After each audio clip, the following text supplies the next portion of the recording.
வணக்கம்.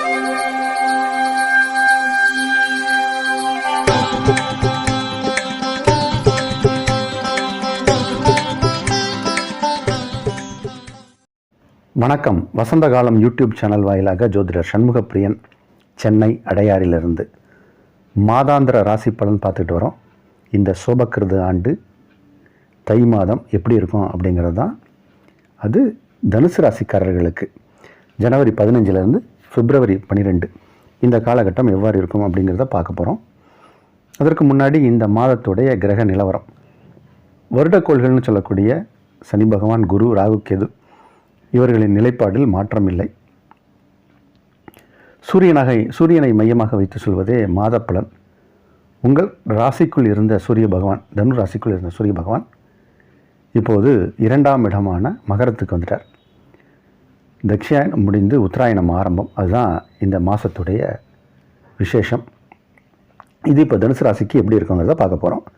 அதற்கு முன்னாடி மற்ற கோள்களில் எப்படி இருக்குதுன்னு பார்த்தோம்னா, தை 5ஆம் தேதி 19/1/2024 தனுசுக்கு சுக்கிரன், தை 13 27/1/2024 மகரத்துக்கு புதன், தை 21 பிப்ரவரி 4ஆம் தேதி 2024 அன்று மகரத்துக்கு செவ்வாய் பகவான் மாறுகிறார். இந்த மாற்றங்கள் எவ்வாறு இருக்கும் என்பதை பார்ப்போம்.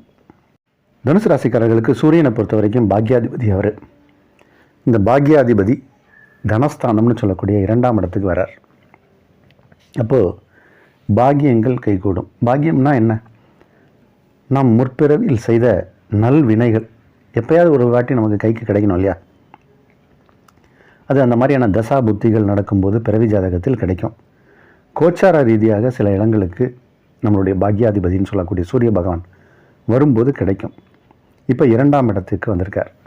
அதனால் இப்போது பாக்கியங்கள் கிடைக்கும். இப்போ 2ஆம் இடம்ங்கிறது குடும்பஸ்தானம், தனஸ்தானம், வாக்குஸ்தானம். இப்போது நம்ம சொல்லக்கூடிய பேச்சு, சில பேர் நம்ம சொல்கிறத கேட்க மாட்டாங்க.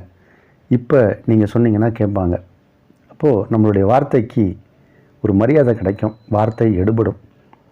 தனஸ்தானம்ன்றதுனால பண காசு இப்போ நிறையா வரும், குடும்பம் அமைதியாக இருக்கும். இதெல்லாம் இப்போ இந்த சூரியன் 2ஆம் இடத்தில் இருப்பது. ஏனைய கிரகமான புதனும் அங்கே போக போகிறார். சுக்கிரன் 12ஆம் இடத்திலிருந்து ராசிக்குள் வர போகிறார். இதெல்லாம் ஒரு புறம் இருந்தாலும் பஞ்சமாதிபதினு சொல்லக்கூடிய, பூர்வ புண்ணியாதிபதினு சொல்லக்கூடிய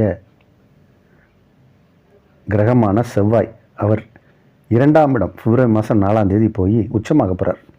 அப்போது பாக்யாதிபதினு சொல்லக்கூடிய 9 குடைய கிரகமும் 5 குடைய கிரகம் பூர்வ புண்ணியாதிபதினு சொல்லக்கூடிய செவ்வாயும் தனஸ்தானத்தில் இணையப் போகிறார்கள். இது ஒரு பெரிய யோகம், மிகப்பெரிய யோகம். இந்த செவ்வாய் 2ஆம் இடத்துல உச்சமாக போகிறார். அப்போ உச்சம் பெற்ற செவ்வாய் நல்ல பெரிய அளவில் முன்னேற்றம். நாம் செய்த நல்வினைகள், பூர்வ புண்ணியத்தில் இருக்கக்கூடிய அந்த நல்வினைகள் எல்லாத்தையும் இந்த பாக்யஸ்தானாதிபதியான சூரியன் 2ஆம் இடத்தில் அமர்ந்து இப்போ நம்ம கை மேலே கொடுக்க போகிறார். அப்போனா இப்போ எப்படி இருக்கும்னா, இது ஒரு கிஃப்டட் மந்த்துன்னு தான் சொல்லணும். எல்லா விஷயமும் உங்களுக்கு சக்ஸஸ்ஃபுல்லாக நடக்கும். நீங்கள் எதிர்பார்க்காத சில அதிர்ஷ்ட வாய்ப்புகள்லாம் தேடி வரும். அதிர்ஷ்டலக்ஷ்மி கதவை தட்டக்கூடிய நேரம், மகாலட்சுமி வீட்டுக்கு வரக்கூடிய நேரம், பணம் செல்வம் சேரும், பெரிய அளவில் நிதிநிலை உயரும், வருமானத்தில் பெரிய உயர்வை காணக்கூடிய நேரம். பேச்சை தொழிலாக கொண்டவர்களுக்கு இப்போ பிரமாதமாக இருக்குது. மருத்துவர்களுக்கு இது சிறந்த மாதம். அவங்க செய்யக்கூடிய சில சர்ஜரி, சில விஷயங்களுக்கு அவங்களுக்கு பாராட்டு கிடைக்கும். யாருமே செய்ய முடியாத சில வேலையை செய்வாங்க. சிலரால் கைவிட்டப்பட்ட கேஸை கூட எடுத்து சக்ஸஸ்ஃபுல்லாக அவர்களை உயிர் பிழைக்க வைத்து விடுவார்கள். அந்த அளவுக்கு இப்போது நேரம் நல்லா இருக்குது மருத்துவர்களுக்கு.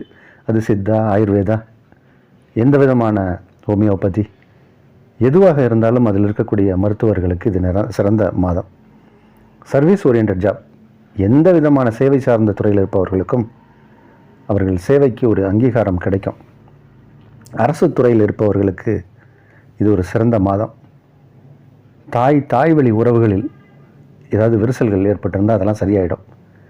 தந்தையால் மகனுக்கு ஆதாயம், மகனால் தந்தைக்கு ஆதாயம், தந்தை வழி உறவுகளால் மேன்மை, பூர்வீக சொத்துக்கள் கைக்கு கிடைக்கக்கூடிய நேரம் இது. சொத்து சுகங்கள் சேரக்கூடிய நேரம். இது மாதிரி என்னென்னலாம் நன்மை இருக்கோ எல்லாம் சொல்லிகிட்டே போகலாம். வரிசைப்படுத்தி சொல்வதற்கு டைம் பத்தாது. அந்த அளவுக்கு எல்லா விஷயங்களும் நடக்கும். 5ஆம் இடம் என்பது புத்திரஸ்தானம். அப்போது குழந்தை இல்லைன்னு சொல்லிட்டு இருக்கிறவங்களுக்கு இப்போ குழந்தை கிடைக்கும். ஏன்னா புத்திரஸ்தானாதிபதி உச்சமாகிறார். இப்போது எந்த விதமான மருத்துவம் டாக்டரும் பரிசோதனையும் தேவையில்லை. இயற்கை முறையில் கருத்தரிக்கும். டாக்டர்கிட்ட போனோம் அதெல்லாம் தேவையில்லை. உங்களுடைய இஷ்ட தெய்வம் குலதெய்வம் வழிபாட்டு தெய்வத்தை வணங்குங்க. இப்போ கன்சீவ் ஆகிற நேரம் நல்ல புத்திர சந்தானம் கிடைக்கும். ஒரு ஒழுக்கமான குழந்தை நமக்கு வளரும். சமுதாயத்தில் நம்ம குழந்தைகளுக்கும் ஒரு அந்தஸ்து கௌரவம்லாம் கிடைக்கும். வளர்ந்த குழந்தைகளாக இருந்தால் திருமணம் செய்து பார்ப்பீர்கள் அவர்களுக்கு. உங்கள் இல்லத்தில் சுப மங்கள விஷயங்கள்லாம் நடக்க போகிற நேரம். இது மாதிரி எல்லா விதத்திலும் நன்மைகள் நடக்கக்கூடிய ஒரு மாதமாக தான் இருக்குது. தனுசு ராசிக்காரர்களுக்கு மிக அதிர்ஷ்ட வாய்ப்புகள், அதிர்ஷ்டகரமான மாதமாக இருக்குது. நல்ல மாதம் இது.